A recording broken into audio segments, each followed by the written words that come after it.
ازيكم يا حبايبي؟ اللهم صل على النبي. عاملين ايه؟ اللهم صل وسلم على سيدنا محمد.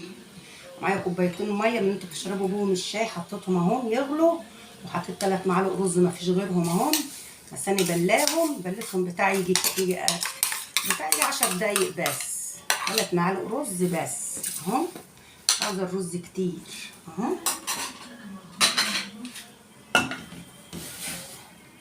نقلبه بقى لما يستوي، حتى اللبن يغلي اهو، شايفينه؟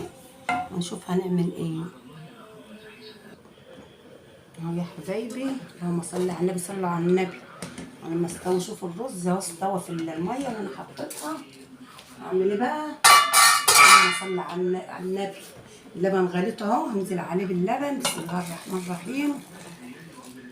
اللبن اللي انت عايزاه تحطيه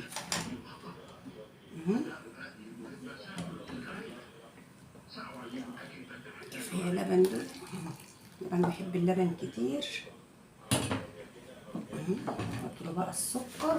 بسم الله الرحمن الرحيم. السكر ده زي ما انت عايزه، تعملي مسكر دي انت وراحتك. انت تشرب سكر صغير، مش مكتره سكر. لون بس اللي هحطه، مش مكتره سكر بس.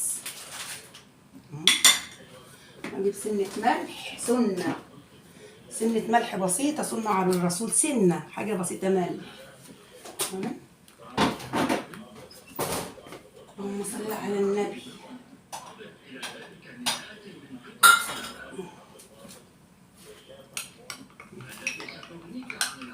معايا معلقتين نشا، حطيتهم في حبة مية اهو، قلبهم.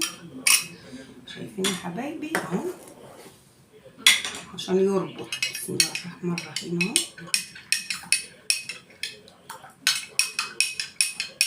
هجيب ايه؟ فانيليا. جبت فانيليا صغيرين، مش عارفة عندي ولا مش عندي، بشوف كده. بسم الله الرحمن الرحيم. ما عنديش فانيليا، يلا مش مهم.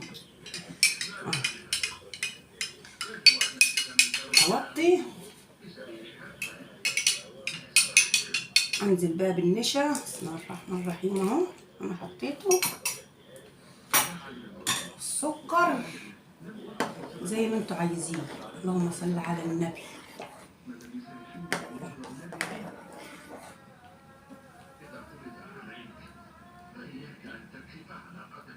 اهو يا حبايبي، سبت بيغلى اهو. انا مش عاوزاه جاهز، انا عايزاه كده ايه، عايزاه زي القشطه كده. اما يبرد بيرجع ايه، اطفي بقى عليه. اللهم صل على النبي اهو، طفت عليه يهدى بس شويه، وهغرفه عشان الاطباق. ايه رايكم يا حبايبي؟ عملته زي القشطه اهو، عملتش له رز كتير. اما يبرد بقى، ما يبرد بقى هيبقى زي المهلبيه بقى. انا ما بحبش ايه، ما بحبوش جابس قوي. ما يسقع بقى، يخش التلاجة، هيبقى جميل. جربوه بالطريقه دي، ما تكتروش له رز، هيبقى حلو. قولوا رايكم بقى في التعليقات يا حبايبي. سلام.